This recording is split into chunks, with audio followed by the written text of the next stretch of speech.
இப்போது தேர்தல் முறை குறித்தான விடயங்கள் சர்ச்சைக்குரியதாக பேசப்பட்டிருக்கிற அதே சந்தர்ப்பத்தில் சில மாதங்களுக்கு முன்பு சில தினங்கள் என்று கூட எடுத்துக்கொள்ளலாம் உயிர்த்த ஞாயிறு தாக்குதல் தொடர்பிலான பல்வேறுபட்ட விடயங்கள் பேசப்பட்டன. அதிலும் ஆசாத் மௌலானுடைய கருத்து வெளிப்படுத்தல் என்பது மிக முக்கியமான ஒரு பேசுபொருளாக மாறியிருந்தது. அவருடைய கருத்தும் சரி, ஜனாதிபதி விசாரணை ஆணைக்குழுவில் வந்த அறிக்கையும் சரி, இரண்டும் பொருந்தி போவதாக பலரும் கருத்து முன்வைத்திருந்தார்கள். நீங்களும் இதை பற்றி செய்தியாளர் சந்திப்புகளில் பேசியிருந்தீர்கள். இவ்வாறு சொல்லப்படுகிற குற்றச்சாட்டுகள் இப்படி ஏற்புடையதாக இருக்கிறதா இல்லையா? உங்களுடைய பாராளுமன்ற காலப்பகுதியிலும் சில அனுபவங்கள் உங்களுக்கு இருக்கும்.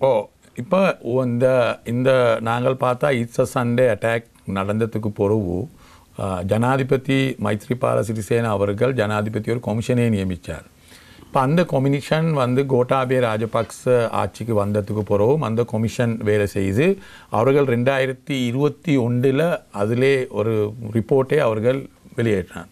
இப்போ அந்த ரிப்போர்ட்டை நாங்கள் வாசித்தால் எங்களுக்கு விளங்குது சினவிடத்தில் பல அதிலே வாக்குகள் கொடுத்த இதுக்கு சம்பந்தப்பட்டவர்களுடைய வாக்குகளை எடுத்து பார்த்தால் சினவிடத்தில் ஒரு கன்ட்ரடிக்ஷனாக இருக்கிறது. நீங்கள் சொல்லுது வாக்குமூலம் ரைட், அதெல்லாம் நாங்கள் வாசித்து பார்த்தா வாக்குமூலங்களை வாசித்து பார்த்தால் கன்ட்ரடிக்ஷனாக இருக்கிறது. அதனால தான் அதே போல தான் கோட்டாபய ராஜபக்ச ஆட்சிக்கு வந்ததே இதுக்கு சம்பந்தப்பட்டவர்களை கைது செய்கிறது உண்டு. ஆனால் அவர்கள் ஆட்சிக்கு வந்து சேர இந்த ஈஸ்டர் சண்டே குண்டு தாக்குதலுக்கு வேலை செய்த சிஐடியிலே இருந்து வேலை செய்த ஒரு 31 முக்கியமான உறுப்பினர்களே உடனடியாக அவர் அங்கே இருந்து மாற்றினார்கள். அதிலே முக்கியமான ஒருவர் தான் இந்த ஷானி அபேசேகர் அவர்கள். கோட்டாபய ராஜபக்ச 2019 நவம்பர் 19 அவர்கள் தேர்தலை வெற்றார்கள். பிரதமராக மஹிந்த ராஜபக்ச பிரதமராக நியமிக்க முந்தியே அவருடைய முதல் வேலையாக இருந்தது ஷானி அபேசேகரோ அங்கனைக்கு இருந்த இடம் மாற்றுறது. அதே போல் 31 உறுப்பினர் அந்த மேலிடத்தில் இருந்தவர்களே அவர் இடம் மாற்றினார்கள். 200க்கு மேற்பட்ட அதுக்கு சம்பந்தப்பட்ட கீழ்மட்டத்திலே வேலை செய்தவர்கள் எல்லாம் இடம் மாற்றினார்கள். இது தான் ஆரம்பத்திலே அவர் செய்த வேலை.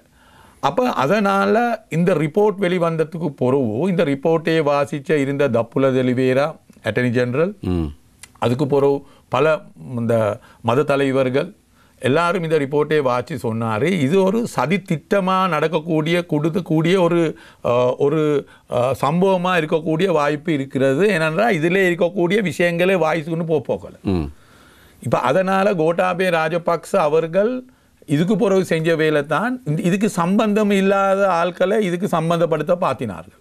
இப்போ ஒன்று தான் ரிஷாட் பத்ருதீனை கைது செய்து அவரும் இதுக்கு சம்பந்தம் பண்ணி வச்சுக்கொண்டு இருந்தார்கள். அவர்களுடைய சகோதரர் ரியாஜ் பத்ருதீனையும் வைத்துக்கொண்டு இருக்காங்க. அதுக்கப்புறம் சட்டத்தரணி இஜாஸ் இஸ்புல்லாவை கொண்டு வந்து சொன்னார்கள். இவர் தான் மகாமுல கருவாண்டு அறிமுகம் பண்ணி அவரையும் 1 வருடத்துக்கு மேற்பட்ட காலம் வைத்துக்கொண்டு இருந்தார்கள். ஆசாத் சாலியையும் சம்பந்தப்படுத்துறதுக்கு பார்த்தாங்க. இப்போ நீங்கள் சொல்கிறீங்க எங்களையும் தேடினார்கள். என்னுடைய டெலிஃபோன் டீட்டெயில்ஸ் என்னோட பேசினவர்களை சிஐடிக்கு அழைத்து ஏன் என்னுடைய பேசின நான் பாராளுமன்றத்தில் கூட ஒரு வரப்பிரசாத பிரச்சனையும் நான் கேட்டேன். ஏன் என்னுடைய டெலிஃபோனில் பேசுகிற ஆட்களை சிஐடிக்கு கொணவாருது, ஏன் என்னுடைய டெலிஃபோனை செக் பண்ணுறது. அப்போ கோட்டாபய ராஜபக்ச அவருடைய அரசாங்கம் என்னுடைய பின்னுக்காலே அந்த புத்தி அம்சன்னு நாங்கள் சொல்லுவோம், புலனாய்வு பிரிவு ஆட்களை போட்டு நான் எங்கே போகிறேன் வாரேன் என்னுடைய வீட்டு பக்கத்தில் காரியாலய பக்கத்தில் வைத்துக்கொண்டு நாங்களும் இதுக்கு சம்பந்தமாக எங்கே சரி ஒரு இதே பிடிச்சிக்கொள்ள இயலுமான்னு பார்த்தார்கள். ரைட், அல்லாஹ் பாதுகாக்க வேணும். நாங்கள் இதில் ஒரு சம்பந்தம் இல்லாதனால நாங்கள் தப்பி இருக்கிறோம். அதுக்கு பிறகு இப்போ எங்களுக்கு விளங்குது ரிஷாட் பத்ருதீனும் வழக்கில் அவருக்கு போட்ட வழக்கு பொய் என்று அவர் வெளிவந்து இருக்கிறார்கள். இப்போது இஜாஸ் பூடாட வழக்கும் அவரையும் இப்போ வெளியே அனுப்பி நான் நினைக்கிறேன் அந்த வழக்கும் நாளைக்கு நாளாண்டைக்கு முடிவரும். இப்போ அதுவும் ஒரு பொய்யான வழக்கண்டு திட்டமிட்டு போட்டு வெளிவந்து இருக்கிறது. ஆசாத் சாலிக்கு போட்டதும் அப்படி ஒரு வழக்கண்டு வெளிவந்து இருக்கிறது. ரிஷாட் பத்ருதீனுடைய சகோதரத்துக்கு போட்ட வழக்கும் அப்படி வந்திருக்கிறது. அப்படி என்றால் யார் சரி திட்டமிட்டு இருந்து கொண்டு சம்பந்தப்பட்ட இல்லாத ஆட்களை இதுக்கு ஏன் சம்பந்தப்படுத்துறதுக்கு முயற்சி செஞ்சது? ரைட், அப்படி என்றால் இதில் ஒரு சதி திட்டம் ஒன்று இருக்கிறது. ரைட், உண்மையான விசாரணைகளை நடத்தாமல் இதுக்கு சம்பந்தப்பட்ட இல்லாத ஆட்களை இதுக்கு சம்பந்தப்படுத்து இந்த நாட்டில் வாழக்கூடிய பெருமக்களுக்கு காட்ட பார்க்கிறார்கள். இவர்கள் தான் இந்த ஈஸ்டர் குண்ட தரப்பைக்கு செய்கிறதுக்கு தலைமைத்துவம் செய்தது என்று அப்படி ஒரு முயற்சி இருந்தது. இனி அதனால தான் நாங்கள் எல்லாரும் கூடுதலாக கூறினது இதுக்கு நியாயமான ஒரு விசாரணை செய்ய வேணும். கோட்டாபய ராஜபக்ச இது நியாயமான விசாரணை ஒன்று நடத்தவில்லை என்று. ரணில் விக்ரமசிங்க ஜனாதிபதி அவர்கள் பிரதமராகிற நேரத்தில் ஒரு சொன்னார்கள், நான் ஈஸ்டர் சண்டே அட்டாக்குக்கு சர்வதேச விசாரணை ஒன்று செய்வேன் என்று. அதே போல் அவர் ஜனாதிபதியாக இருக்க போகல, ஆக்டிங் பிரசிடெண்ட்டாக இருக்கிற நேரத்திலே அவர் கூறினார்கள், நான் ஈஸ்டர் சண்டே அட்டாக்குக்கு அட்டாக்கு சம்பந்தமாக சர்வதேச விசாரணை ஒன்றை நடத்துவன், ஸ்காட்லாந்து யார்டுக்கு பாரம் கொடுப்போம் என்று கூறினார்கள். ஆக்டிங் பிரசிடெண்ட்டாக இருக்க போல 2022 ஜூலை மாதம் 7ஆம் மாதம் 13ஆம் தேதி அவர் கூறினது. ரைட். அப்போ அதெல்லாம் கூறியும் பொறவு தான் இப்போ தான் அசாத் மௌலானோட விஷயம் வந்திருக்கிறது. ரைட். இப்போ அசாத் மௌலானான்னு சொல்லக்கூடிய நபரை பார்த்தால் அவர் பிள்ளையானோட 15 வருஷத்துக்கு மேற்பட்ட காலம் மிக நெருக்கமாக வேலை செய்து வருவார். ரைட்டா. அவர் இந்த பிள்ளையானோட தூரத்தில் இருந்து ஒருத்தர் அல்ல, பிள்ளையானோட மிக நெருக்கமாக அவருடைய செயலாளராக இருந்து 15 வருஷத்துக்கு மேற்பட்ட காலம் வேலை செஞ்சிருக்கிறார். இப்போ அவர் சொல்கிறார்கள், புது கதை ஒன்று சொல்கிறார்கள், அவர் பாப்போச்சாரணை ஒன்று பண்ணுறார். பாப்போச்சாரணை தமிழில் என்ன சொல்கிறது? அதுக்கு வாக்குமூலம் தான். வாக்குமூலம். அவர் ஒரு வாக்குமூலம் கொடுக்கிறார்கள். எனக்கு பிள்ளையான் இப்படி கூறினார்கள், நான் இப்படி செஞ்சேன், இவர்களை நான் சந்திக்க வைக்கணுன்னு ஒரு புது கதை ஒன்று கூறுகிறார்கள். ரைட். அப்போ அவர் சாதாரண ஒரு ஆள் ஒன்று அல்ல, அவர் மிக நெருக்கமாக பிள்ளையானோட இருந்து ஒருவர். இப்போ எங்களுக்கும் தெரியும், சென விடத்தோல நாங்களும் சென மிக நெருக்கம்னா பலவினவர்கள் எங்களோடையும் கோவிச்சுக்கொண்டு போனதுக்கு போகிற உண்மையை சொல்கிறதே. அப்படி சம்பவம் உங்களுக்கும் சினத்துக்கு நடந்திருக்கும். நீங்கள் நம்பி பலவின ஒருவரோட ஸ்கூல் காலத்தில் செஞ்ச சில விஷயங்கள் இருக்கும், அவருக்கும் உங்களுக்கும் மட்டும்தான் தெரியும். ஆனால் அவர் உங்களோட கோவிச்சத்துக்கு பிறகு பேத்து எல்லாம் சொல்லுவார், இப்படி அப்படி செஞ்சார் இப்படி செஞ்சாருன்னு சொல்லுவார் தான். இப்போ அதே மாதிரி ஒரு விஷயம் தான் இப்போ நடந்திருக்கிறது. ரைட். அதனால தான் நாங்கள் கூறினோம், இந்த அசாத் மௌலானா சொல்கிற விஷயம் உண்மையா பொய்யான்னு தேடுங்க. ஏனென்றா அவர் சொல்கிற விஷயமும் ஜனாதிபதி ஆணைக்குழுவோட ரிப்போர்ட்டில் வந்திருக்கக்கூடிய விஷயமை நாங்கள் பார்த்தோம்டா இது ரெண்டும் சில இடத்துல சமமாகக்கூடிய விஷயங்கள் இருக்கிறது.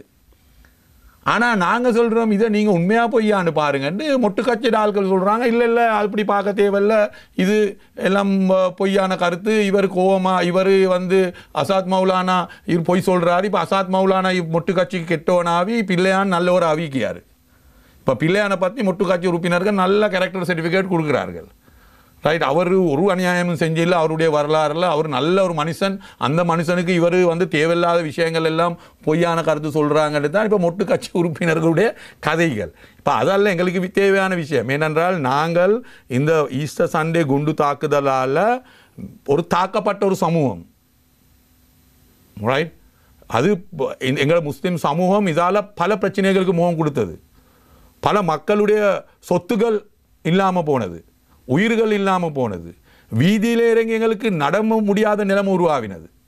தனிப்பட்ட ரீதியாக நான் பல பிரச்சனைகளுக்கு நான் முகம் கொடுத்துருக்கிறேன். அதனால் இந்த நாட்டில் எல்லா பகுதிகளிலும் வாழக்கூடிய முஸ்லீம் சமூகம் இந்த பிரச்சனைக்கு தலை நிமிந்தி வாழ இல்லாத நிலைமை இதில் உருவாகினது. அப்படின்னா எங்களுக்கு ஒரு தேவை ஒன்று இருக்கிறது. சஹரான் ஒரு பயங்கரவாதி என்று எல்லாருக்கும் தெரியும், அதை பற்றி விமர்சனம் செய்ய தேவையில்லை. ரைட். சாரான் தான் இதை செய்ததென்றும் உண்மை, சாரான் செய்யலைன்னு ஒருத்தரும் சொல்கிறது இல்லை. ஆனால் சாரானுக்கு இந்த அளவுக்கு ஒரு தாக்குதல் செய்கிறதுக்கு ரைட், அவர் 2017 இருந்து 2019 ஏப்ரல் மாதம் வர காட்டியும் 2 வருஷம் காலத்தால் நாடு முழுக்க ட்ரைனிங் கேம்ப் வைத்து கொண்டு, நாடு முழுக்க அவர் பேய்த்து அவருடைய இந்த பயான்கள் செய்து கொண்டு, அவர் 100 கிலோவுக்கு விட எக்ஸ்ப்ளோசிவ் குண்டு வெடிப்பு, அந்த எக்ஸ்ப்ளோசிவை வனாத்த வில்லுவைக்கு கொணவாரத்துக்கு, பானதுரைக்கு கொண போகிறதுக்கு, பல பகுதிகளுக்கு கொணப்பெய்த்து இந்த குண்டு வெடிப்பு செய்கிறதுக்கு, அதே போல் இந்த சூசைட் அட்டாக் செய்கிறதுக்கு ட்ரைனிங் அவர் எப்படி எடுத்துறதுண்டு. இப்போ இதோ போல் சம்பவம் ஒன்று நடக்க முடியாது. யார் சரி ஒத்தடோ ஒரு உதவிகள் இருக்க வேணும் கட்டாயம். அதுதான் என்னுடைய நாங்கள் விவாதம். ரைட். அதனால சாரானுக்கு யாரு சரி பின்னால இருந்து சாரான வழி நடத்தி இருக்கிறார்கள் அவர்களுடைய தேவையை செய்து கொள்றதுக்கு. இனி அந்த வழி நடத்தியவர்கள் யாருன்னு கண்டுபிடிக்க வேணும். ரைட். இப்போ மொட்டு கட்சியுடைய எங்களுடைய வித்தியாசம், அவர்கள் கூறுறார்கள் இல்லை இது சாரான் செஞ்சாரு, சாரான் சொர்க்கம் போகிறதுக்கு தான் இது செய்கிறது, அதனால இதை நாங்கள் இதோட முடிச்சிருவோம், இதை தேடுறதுக்கு ஒன்றும் இல்லைன்னு தான் அவர்கள் கூறுறார்கள். நாங்கள் சொல்கிறோம் அப்படியே இல்லை, நாங்கள் சொல்கிறோம் சாரானுக்கு பல யாரு சரி ஒரு கூட்டம் உதவி செஞ்சிருக்கிறார்கள், சாரானா அவர்களுடைய தேவைக்கு பயன்படுத்தி இருக்கிறார்கள், அதனால் அந்த பின்னால் இருந்தவர்கள் யார் என்று கண்டுபிடிக்க வேணும். அவர்களை கண்டுபிடிச்சாதான் இந்த நாட்டிலே தேசிய, நாங்க பேசுறோமே தேசிய பாதுகாப்பை பத்தி, அந்த பாதுகாப்புக்கும் நல்லா இருக்கும். அப்படி இல்லாட்டி அந்த கூட்டம் வெளியே இருக்க காட்டியும் தேசிய பாதுகாப்புக்கு ஒரு அச்சுறுத்தல் இருக்கிறது. அதனால அப்படி கண்டுபிடிக்கிறது என்றால் சாதாரணங்கள் வெளிநாட்டு உதவிகளோட சாதாரண ஒரு விசாரணை நடத்த வேணும்.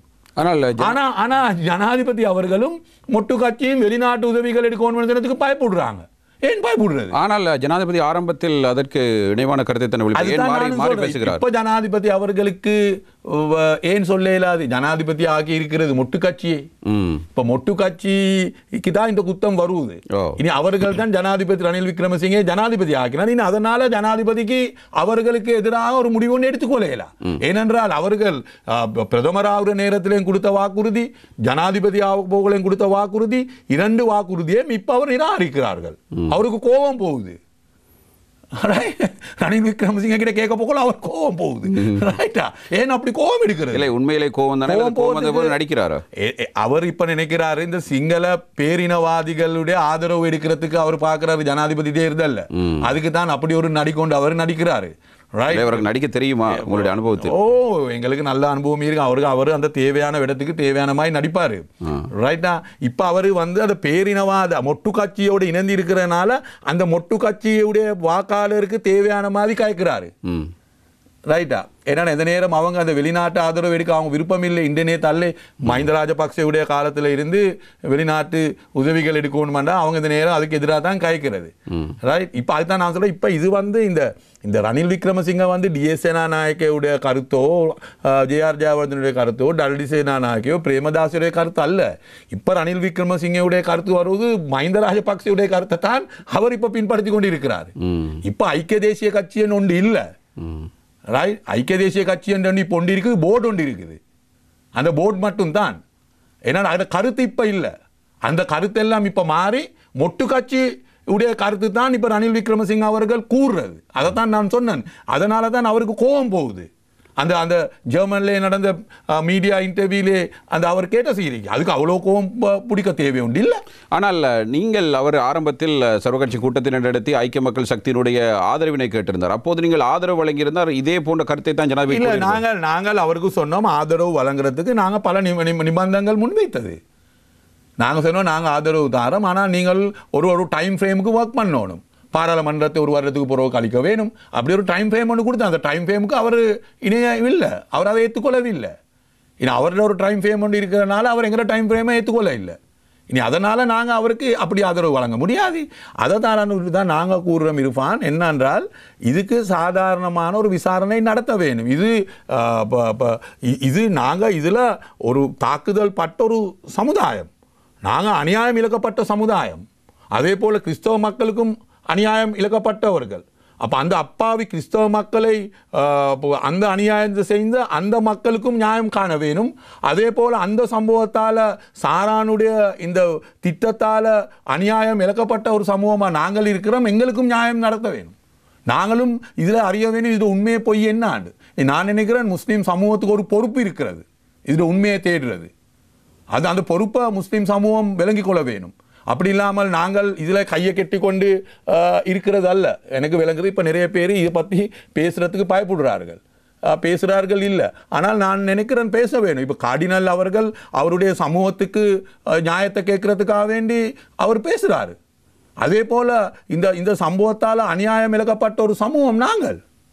எங்களுடைய சமூகத்துக்கும் நியாயம் கிடைக்க வேணும். நாங்களும் அறிந்த வேணும் யார் சாரானை வழி நடத்தினது, யார் சாரானுக்கு உதவி செய்தது, சாரானே இந்த அளவுக்கு அவருடைய இந்த பயங்கரவாத செயல் திட்டங்களை உதவி செஞ்சு இந்த மாதிரி ஒரு அநியாயம் இந்த நாட்டிலே செய்கிறதுக்கு உதவி செய்தவர்கள் யார் என்று கண்டுபிடிக்க வேணும். அதுக்கு சாதாரணமாக சர்வதேச ரீதியாக உதவி எடுக்கக்கூடிய ஒரு விசாரணை நடத்த வேணும்.